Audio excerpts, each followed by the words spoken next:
Welcome back, everybody, to another live stream. It has been a hot second since I've done one of these, but today we've got a super awesome guest. We're going to be talking with our friend Daniel Malloy of this company, Tumbleweed Bicycle Company, and we're going to talk about their new release, the Stargazer, compared to the Prospector and other bikes. And we're going to go deep in the weeds, or the tumbleweed in this instance. I've been waiting all day to use that pun. So if you guys like content like this, don't forget to check out the links below to support the channel. You can join us on Patreon. That's probably the best way because it really keeps the lights on. Or you can buy some merch. We've got our further enamel pin, as well as lots of other things like our party pace patch and stickers and all that good stuff. But all that said, let's welcome our guest today, Daniel Malloy. How's it going? Hi. Hey, Russ. Good to see you. So you're in the awfully fancy space. So you moved recently. These are the new digs. Yeah, this is the first time that I've had my own space after starting the company and basically operating out of my garage and my parents' garage and sharing a space with another bike shop here. We just moved in around May. So yeah, it's been really nice to have a functional industrial spot. So. You're all grown up. The man, the company's all grown up now. Yeah, right before my 40th birthday. It's perfect timing. Right. Cool. Let's see. So we've got a bunch of people in the chat already. Definitely let us know where you're watching from, and also if you guys own a Prospector or have put in an order for Stargazer.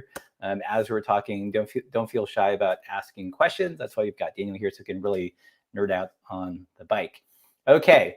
So I think the first thing I want to cover really is, the big differences between the Prospector and the Stargazer. How is the case use different? What are things that the Stargazer has that the Prospector may not have?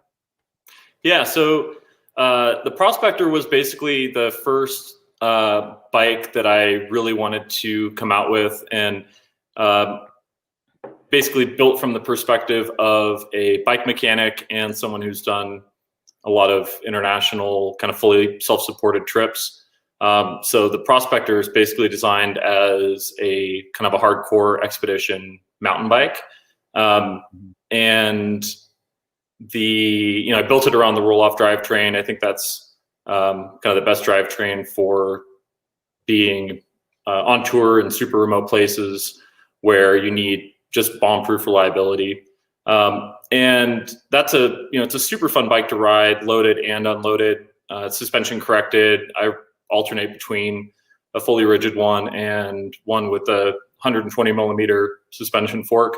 And the Stargazer, basically, we wanted a experience that was complementary to what the Prospector provides. So a similar, super fun bike to ride on single track and trails and dirt roads, but lighter and faster and built around a different drivetrain platform.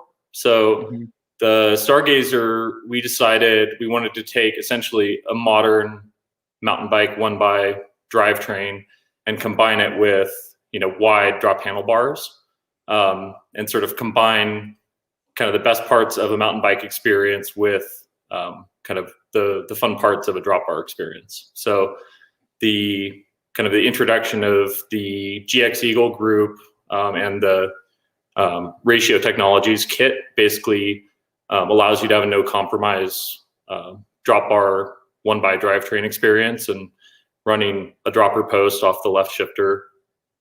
It just gives such a super fun riding experience, and having those really low range of gears with the dropper post on a drop bar bike with kind of a shorter reach where your weight is over the front wheel. It just the bike just climbs incredibly well.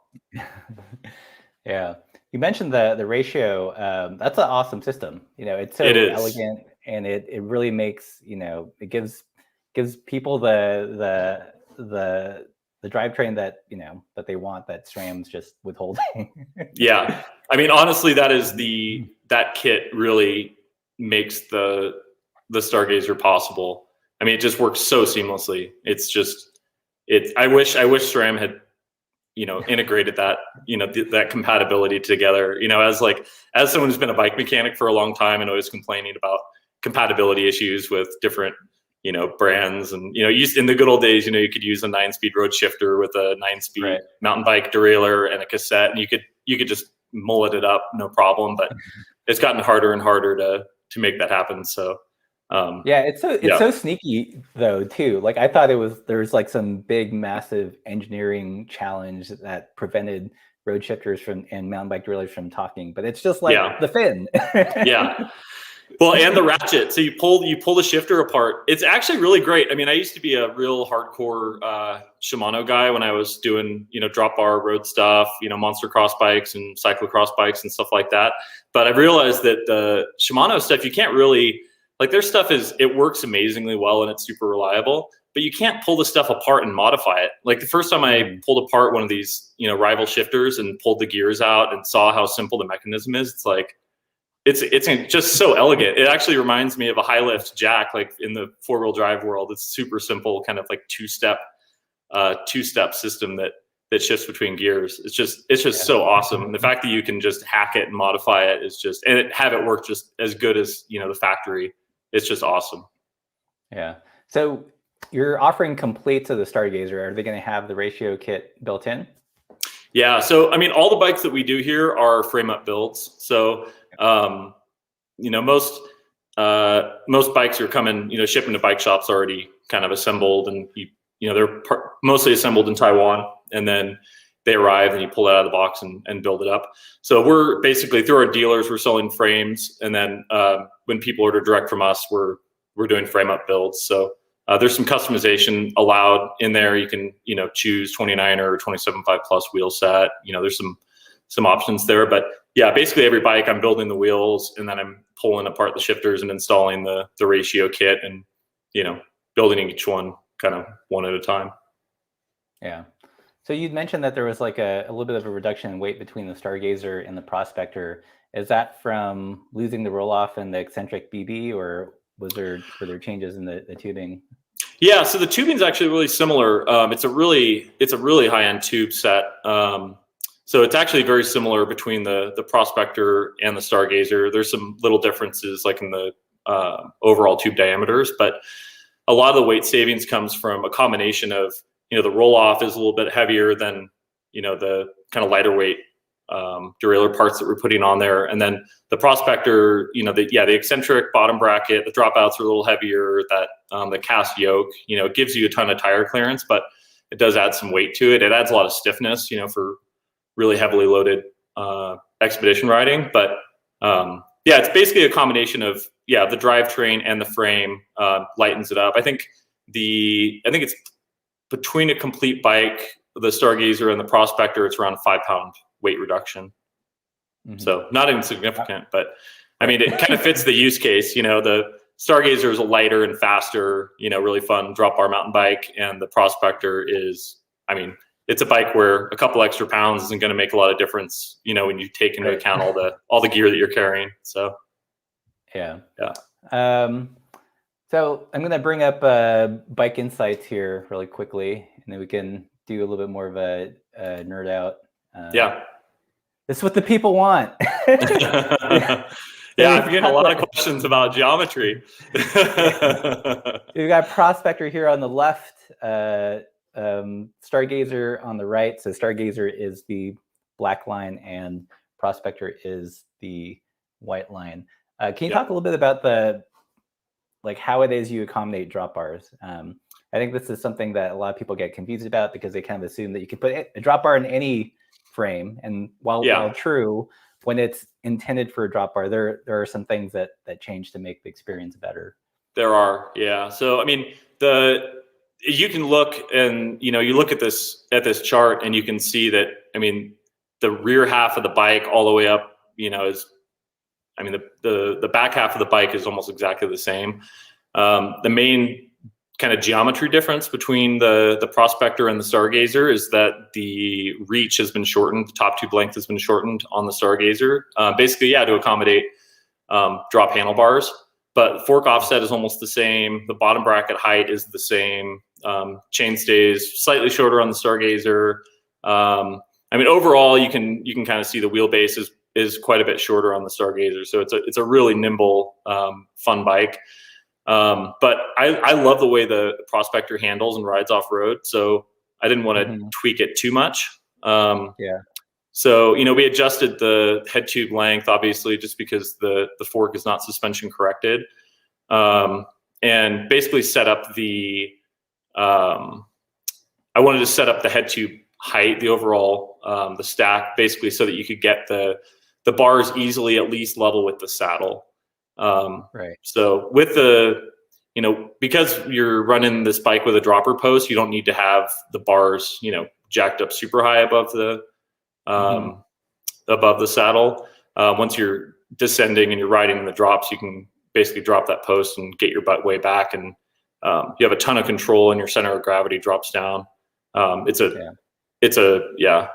The riding experience, I would say, is similar, but obviously the Prospector is designed to handle more kind of technical, aggressive riding, and the Stargazer probably does 80% of that.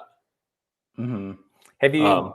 Has anyone ever asked you to set up a Prospector with drops?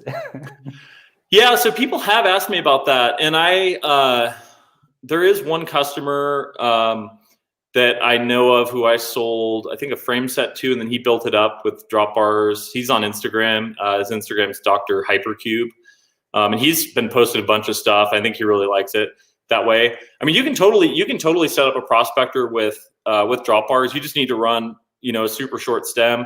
If you bought it with the intent of running it with drop bars, then I would say you probably just go down a size. Right. The overall fork length between the Prospector and the Stargazer is about the same. Once you take into account, the axle to crown on the Stargazer is about 50 millimeters shorter, and then we added 50 millimeters on the steer tube. So you could totally, mess around with that if you wanted to have, drop bar Prospector with a roll off. Yeah. It looks like there's a slight change in the seat tube angle. Was that just to dial in the fit more, or was that? Yeah, so for the different sizes of Stargazers, I adjusted the seat tube angle a little bit steeper on the smaller sizes and slacker on the larger sizes, just because there's a kind of a wider range of sizes for that bike.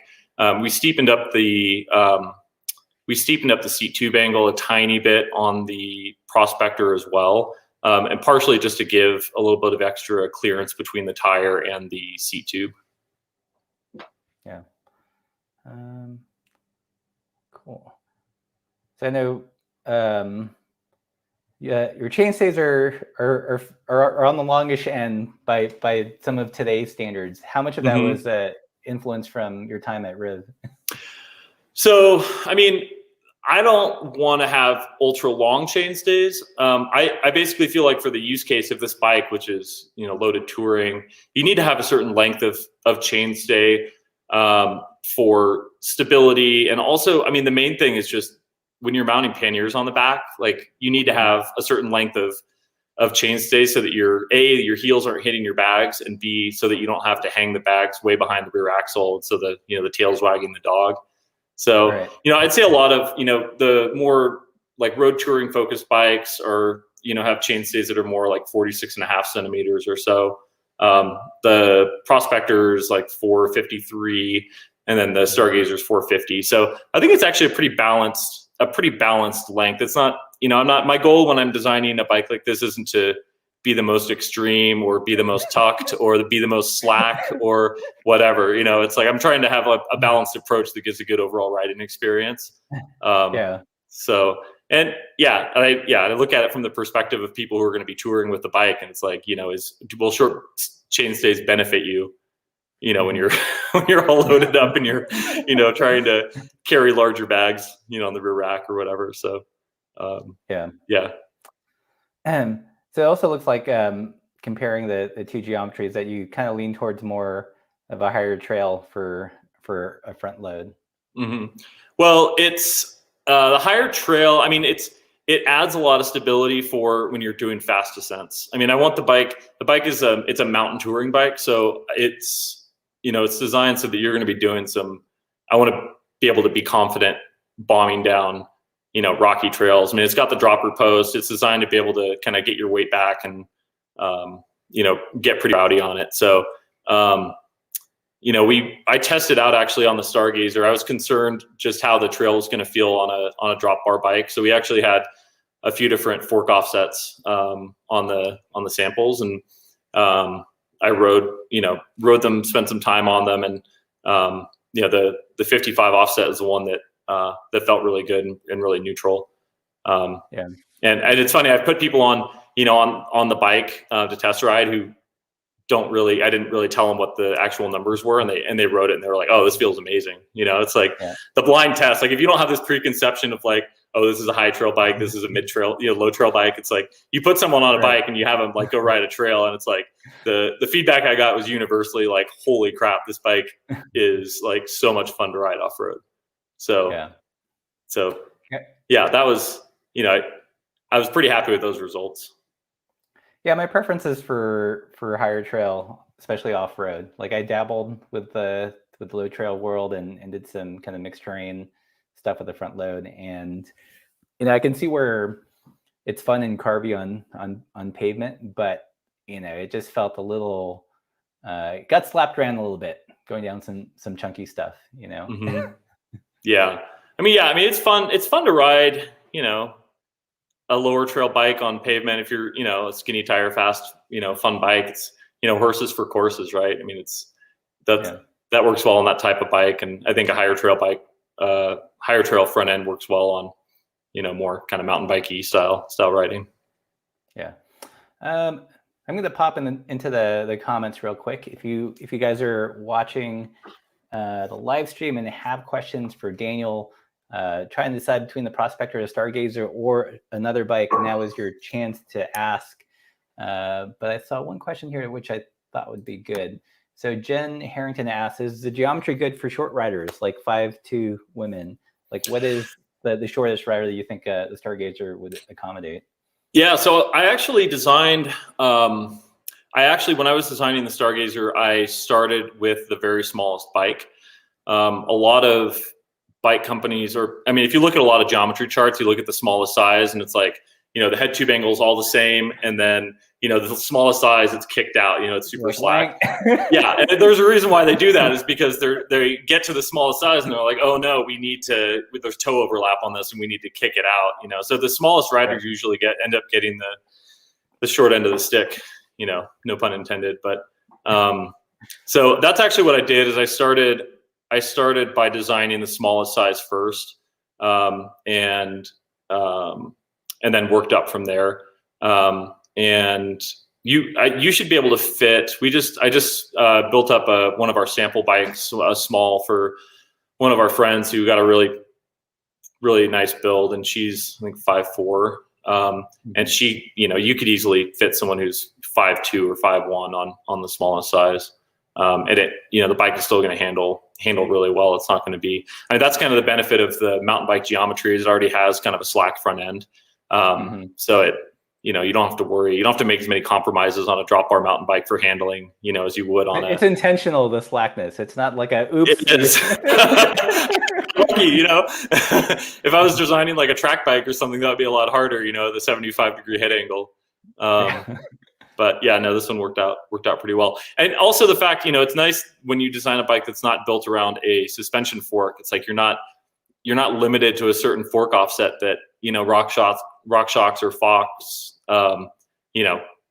put in their specs. It's like most, a lot of bikes that are suspension corrected, they're like, well, our steel fork is going to have a 51 millimeter offset because that's what the suspension fork companies are putting on. So it gives you a little more flexibility to mess with the front end handling when you can, make whatever head angle and fork offset that you want for the bike. Yeah. So when you tested the bike with the different fork offsets, how did they achieve different fork offsets? Is it just by bending the? Yeah. So it's a Unicron fork. So they just basically attach the legs at a slightly different angle at the steer tube. Yeah. Yeah. If it was like a non-Unicron fork, they could have just added, a curve down at the bottom of the fork legs. But the Unicron forks are, as far as like the strength to weight ratio for a steel fork, they're a really, really good way to go. Yeah. Let's see. All right. You knew this was going to happen. Someone's going to put a persuader bar on the Stargazer. Yeah, I mean, it's funny. I've gotten a lot of questions, about, can I put this bar on the Stargazer? Can I put this bar? I mean, the persuader bar is a big old, it's a big old cruisy bruiser bar. So, I mean, it's got a lot of back sweep to it. If you sized up, if you're the kind of person who has like, I don't know, short torso, long legs, and, you need more back sweep. I mean, you could put a 12 or 13 centimeter stem on there and run a persuader bar. That would be totally fine. But, I would just go into it knowing that, the bike's reach is kind of built around a wide drop bar. So, yeah.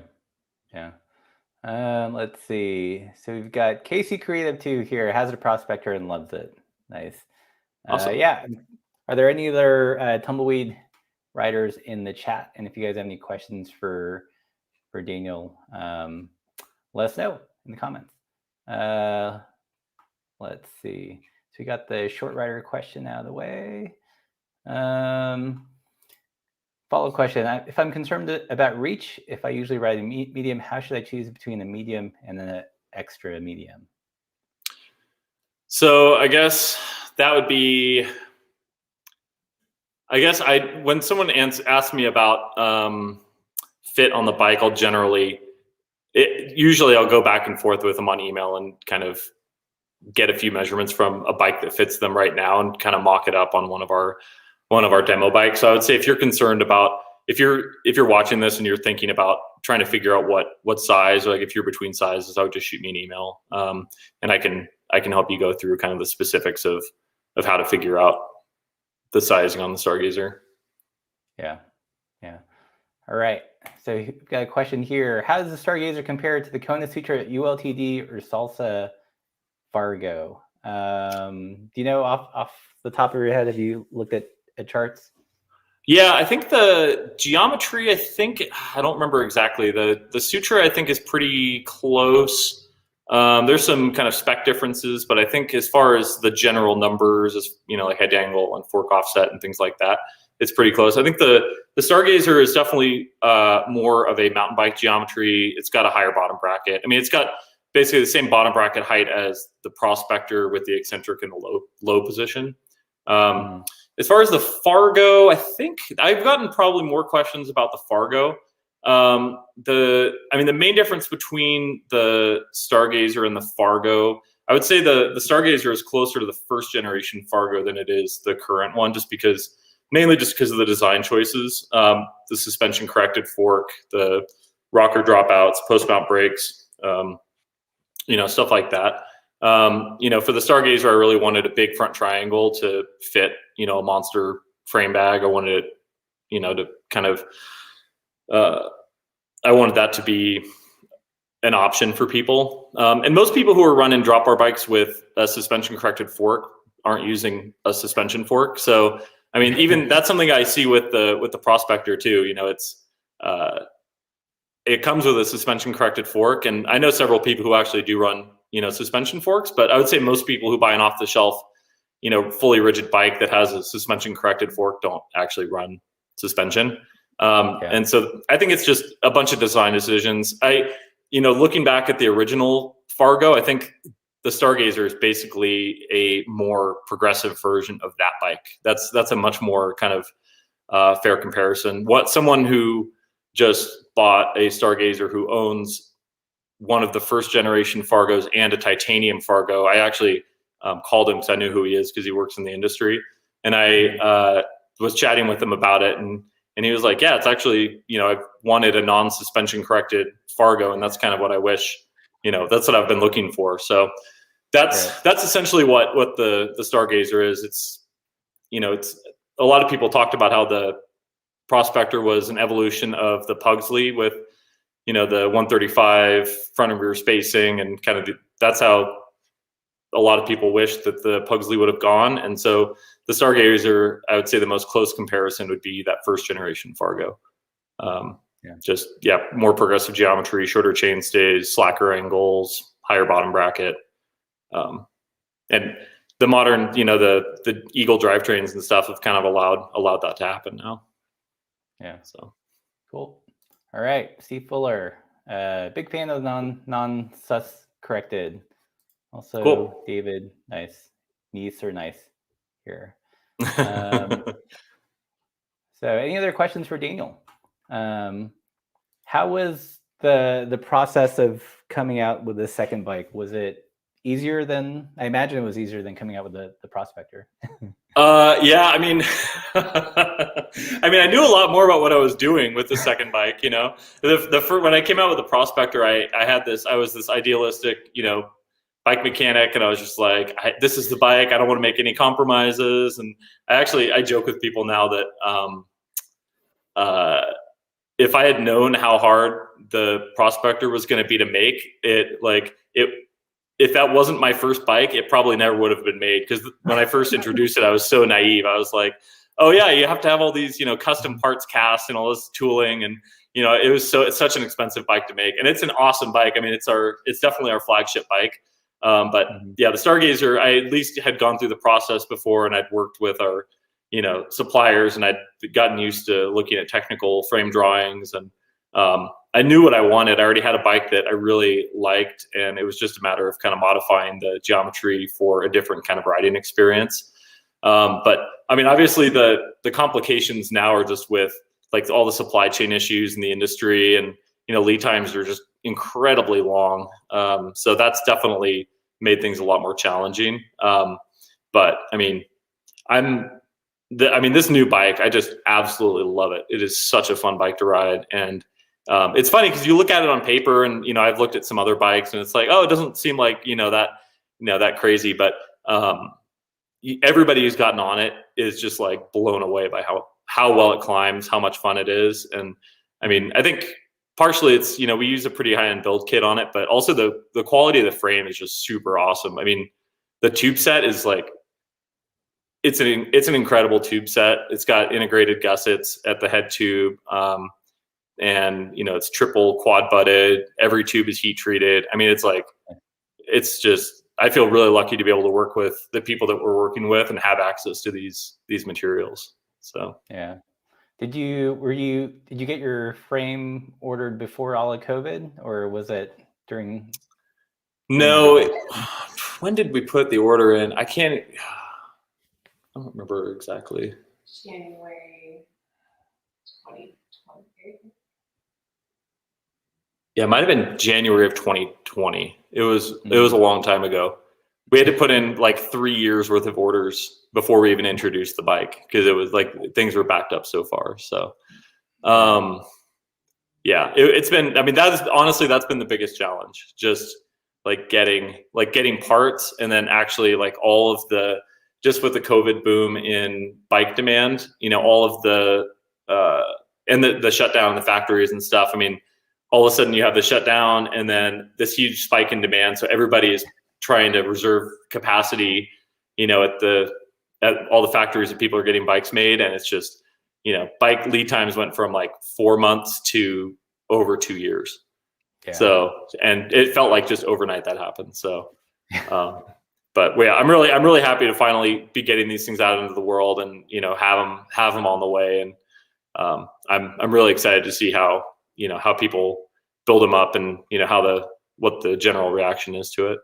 So yeah, cool. All right, we've got 175 people in the chat. If you're just joining us, we're talking with our friend Daniel Malloy from Tumbleweed Bicycle Company, and we're talking about the new Stargazer that has just. When did it launch? It's just last week, right? Just on Tuesday. Oh, on Tuesday. Okay. Yeah. It was. we made the mistake of launching an entire new website and like switching to a whole new e-commerce platform and introducing a new bike all on the same day. And it was like the most stressful thing I've ever done, I think. It was so hard. And we worked with our buddies over at Vision Kit Studios here in Boise, and they reshot like every product on our whole website. So it all turned out really great, but man, it was so stressful just working on this list of things to do that seemed like it would never end. Just this full basically relaunch of everything. So, but I'm super happy with how it turned out. Yeah. Let's see. So someone asked, are they sold out yet? Are there any sizes that if someone's interested in, they should probably jump on sooner than later?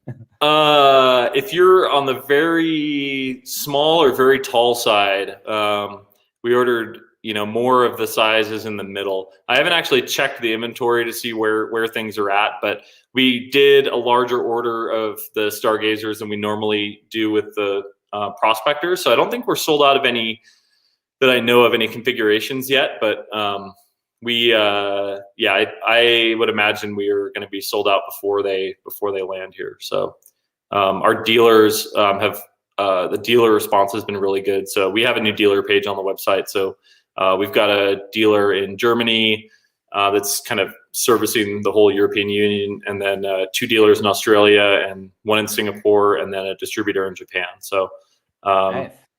yeah, so we should, we're getting more bikes than we have in the past, but we'll see how long they last.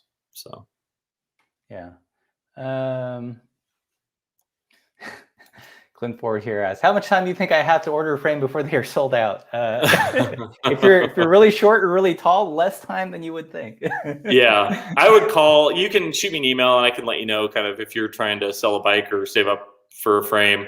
I can look it up and get back to you. I answer my phone during business hours, so if you want to call also and ask questions about the bike, I'm happy to chat your ear off about it. Yeah. Jose Sanchez asks, any dealers in Latin America? Not yet. We have sold a couple. We have sold several things down to people in South America, but we don't have a dealer down there yet. Yeah. What shops in the States are going to carry it? So we have a local dealer here, really awesome shop called Bike Touring News, and they are actually getting a special colorway for this first batch. So you can get in touch with them if you're interested. And then a shop in Maine Bike Works, and they're super excited about the bike. And then Halcyon Bikes in Nashville. Cool. So yeah, we don't have a ton of domestic dealers just because most of our stuff is sold straight to consumer, but we're excited to have those guys on board, and then our international dealers too. It just makes it a lot easier for people not to have to pay, exorbitant amounts in shipping and customs duty. Yeah. So what's your ratio of completes to just frames only? We're only allowing a very small number of complete bikes right now, and that's mainly just because parts are so hard to get. Right.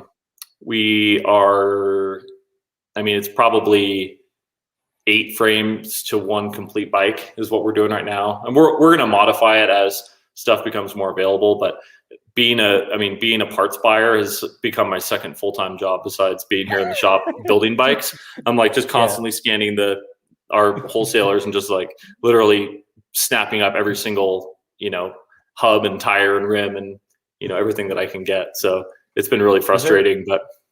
What I'm curious, what is there any one component that's like harder to get than others at the moment? Man, it is varied month to month. Like for a while, it was like I can't find a 9-speed chain for our roll-off builds, and then it was like I can't find any grips, and then I can't find any rims, and I can't find any tire. There was a point where I couldn't even buy any like basic saddles. It's been it's been really hard.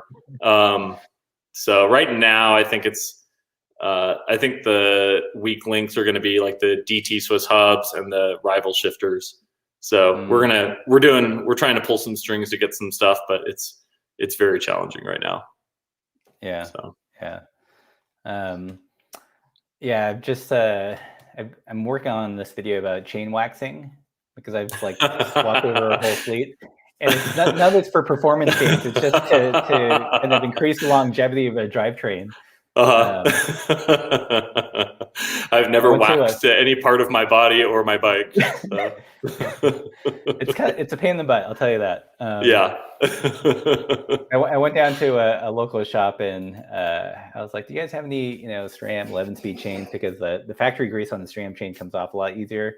And they're like, yeah. And I was like, hey, get two. He's like, no, I can only sell you one because we need them for repairs. Yeah, honestly, Okay. for a while I was so desperate that I was running around to local bike shops trying to buy parts at full retail just to like finish a couple builds. And Yeah. some of them let me buy everything they had. Other ones were like, no, you can't have anything. We need these for a build. So I totally understand. It's like, yeah, if someone came to me, I wouldn't sell them any parts either. So Yeah. yeah, it's crazy out there. Yeah. So have you? Let's see. Going through the comments, if you guys have any questions for Daniel, put them in the comments below. Karina asks, is 29 plus on the way out? That's a lot of meats. Yeah, I mean, I love 29 plus. I run 29 plus on my Prospector right now. There's still some 29 by 2.8s. I don't think it'll ever totally go away. I mean, I've still actually been considering working on my own 29 plus tires just because I really believe in the platform, and our Prospectors work great with 29 plus, and a lot of other bikes out there are designed around that. I think it's a great platform. I mean, any of the plus tire platforms work so well for non-suspension loaded touring. So I mean, yeah, it's just a great combination. And I've been pushing around the idea of doing our own tires for a while. That's a project that takes a very long lead time, but it's something that I'd say there's probably a better than 50% chance that we'll be doing. So we're always just trying to look at products that'll support the kind of the bike packing ecosphere. And so nothing's really off the table if there's kind of a gap, or some of the bigger companies are starting to go away from a certain standard. That's definitely something that we're excited to try and support if we can. Yeah. So I guess we didn't talk about the price, but Madison Deems asked, what's the frame set price? So frame set price is $1375, I believe. $1350. I think $1350. Yeah. So it's a couple $100 cheaper than the Prospector. Mainly just, I mean, it's still a very expensive frame set to build, but without the eccentric bottom bracket and some of the other stuff on there, we're able to make it slightly less expensive than the Prospector. And then complete bike, the way we have it spec'd on the website right now is $3875, I think, somewhere just under $4,000, and that's with the DT 350 hubs, dropper post, Rival GX Eagle kit, a really nice all around kit with hand built wheels and everything. So yeah, let's talk about the build, since it's a very visual thing. Yeah. Let's see, what dropper are you guys speccing out on it? So that's the PNW, the Rainier. So it's a 27.2 dropper with 125 millimeters of travel. Mm-hmm. And that's a good solid one. It's compatible with the left shifter dropper trigger. It's got the correct kind of cable head on the dropper. So for the shifters, you're personally like putting in the ratio kit in them?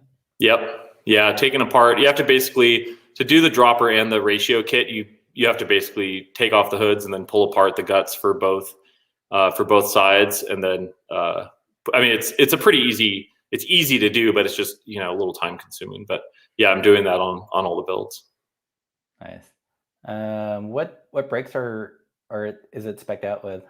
So we're doing, it's a Tektro flat mount brake that is a mechanical brake. It's basically like the TRP, the Spire, so it's a double actuated pad. And we actually the Stargazer probably would have come out about a year earlier, but we were waiting for the new flat mount 160 and 180 standard to kind of be a thing. But previously you could only run a 160 max rotor with flat mount. Mm-hmm. And flat mount is basically the brake standard that all the drop bar shifters are coming with if you're doing like hydraulic. But I didn't think 160 just isn't big enough for a loaded touring bike, especially off road. So so once Shimano started supporting that larger flat mount standard, that's when we finally moved into production. So you can run either 160 or 180 front and rear on the Stargazer. Cool. What rims are you lacing the DT Swiss to? So for our standard build, I have the Race Face Arc 30 offset. And I've built them up with, like on my personal bike behind me, I've got Derby carbon rims, the Trail 30 millimeter internal. I think the rims on the photo are the WTB KOM Tough in the 29 by 30. You can run like a 30 or a 35 internal width.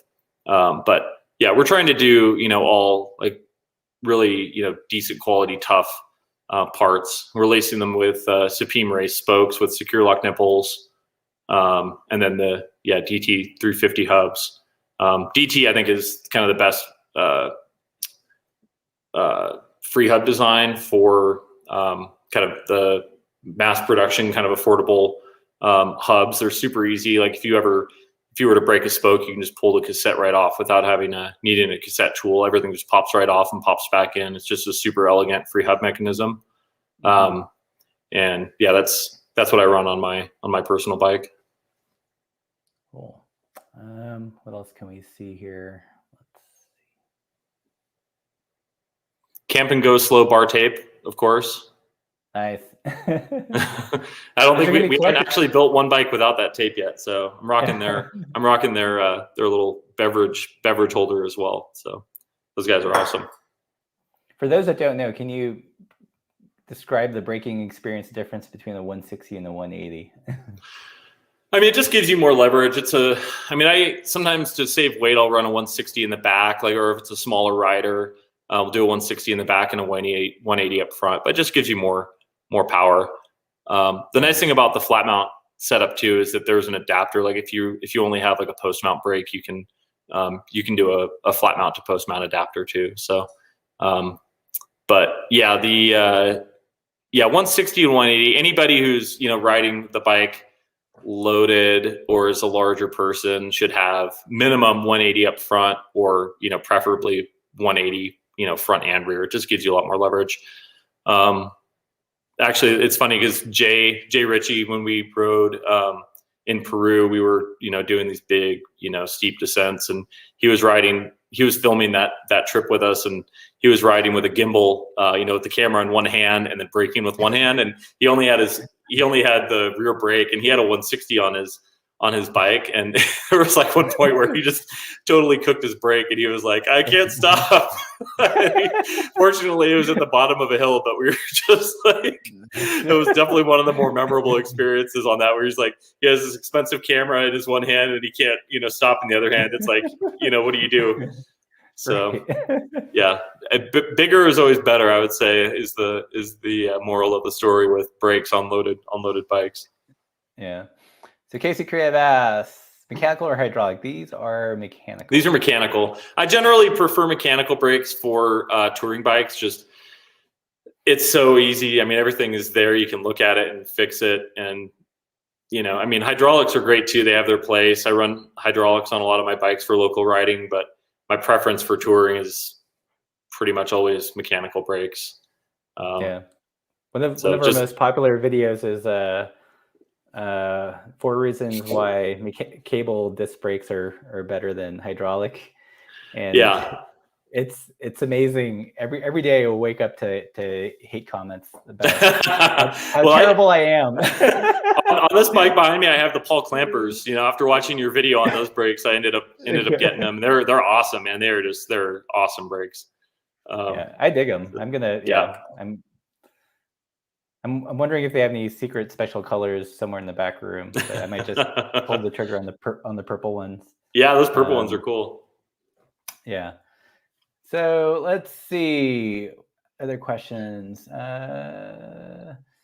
Can you or someone describe the Starry Night color for color challenge folks? Is it brown with sparkles? So yeah, I'm assuming it's actually like a medium gray. It's a medium gray with gold sparkles. Okay. So kind of going with some people, I think in the photos it might look a little like brownish, but In real life, it's a medium gray with a gold sparkle, kind of the the Starry Night theme for the Stargazer. Okay, cool. I do like the name Stargazer. It's it appeals to my sensibilities with touring. It's not like the Earth Crusher or something. Yeah, it's a little more like it brings to mind the laying out at your campsite at night, just looking up. I also found out that I didn't know this, but the Stargazer was the name of Jean-Luc Picard's first spacecraft in Star Trek. Yeah, I had no idea. And one of my wife's colleagues was like, "Oh my God, is Daniel a Star Trek fan? That was the name of Jean-Luc Picard's first spaceship." I was like, "No, I had no idea." Oh man. Yeah, but no, I like the name. I've been kind of sitting on the name for a long time, and I think it goes well for a non-competitive, bike packing bike. So yeah, taking the slow way and chilling out and looking up at the stars. Yeah, and the product that doesn't start with a P. So yeah, exactly.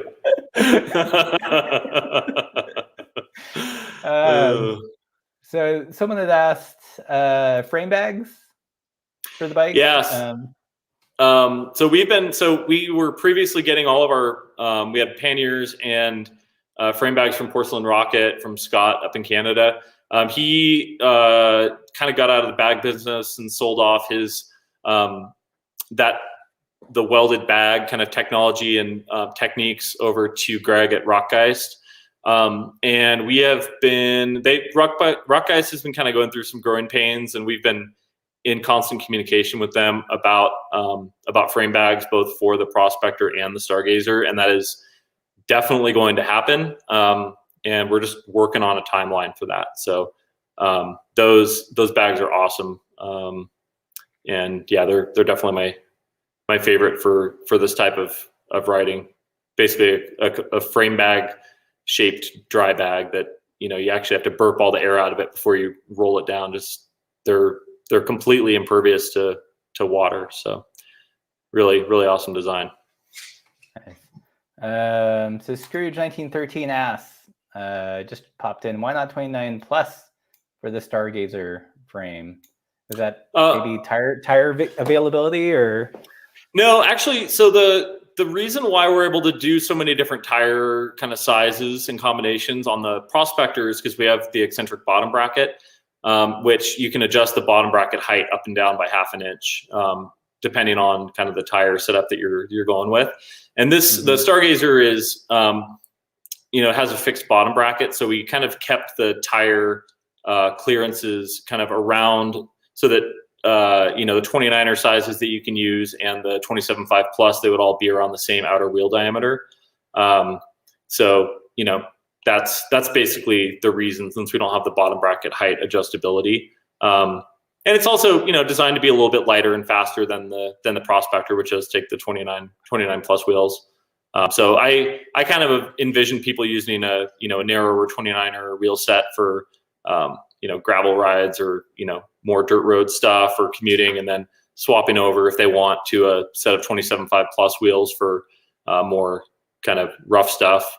Our dealer, actually Ryan over at Bike Touring News here, our dealer, he's had one of the Stargazer demos built up for a few months, and he has his set up with big gnarly 27.5 by 3-inch tires, and we posted some photos on our Instagram. He just like loaded that thing up and took it out in the desert and really just worked the bike. And that thing is just it's a pretty mean machine with that size tire on there and loaded up. It's a real, it's a legitimate expedition setup. Cool. Well, if you guys have any last minute questions, be sure to answer them. I think we might wrap up in just a little bit because we've got Daniel here for about an hour, it looks like. So you're in your new space. Is it going to ever be public facing, or is it just kind of a working kind of warehouse and build area? Yeah, so it kind of going back to my Rivendell days, that's basically what the workspace was like. Basically a roll-up door commercial spot that people would come by, and I'm definitely gonna, people want to come by and check out a bike. I'm gonna have, eventually once we kind of catch up on builds, I'm gonna have some demo bikes built up that people can come by and ride. And we're going to get an espresso machine here, and hopefully, you know, we'll couch and make it a place where people can come by if they want to. But it's not going to be like a, you know, a retail store with, you know, slot boards and all the displays and stuff like that. So, but people can come by totally anytime. And well, I shouldn't say anytime because I'm not here all the time, but you know, people can shoot me an email or give me a call and make an appointment. And, you know, if they want to come by and check stuff out, they're welcome to, and I can chat with them and answer questions about the bikes and, you know, that kind of stuff. So it's not like a secret lair or anything like that. Cool. Let's see. I'm going to scroll through, see if there are any last minute questions. Anyone have a burning question that just must be answered this evening before we sign off?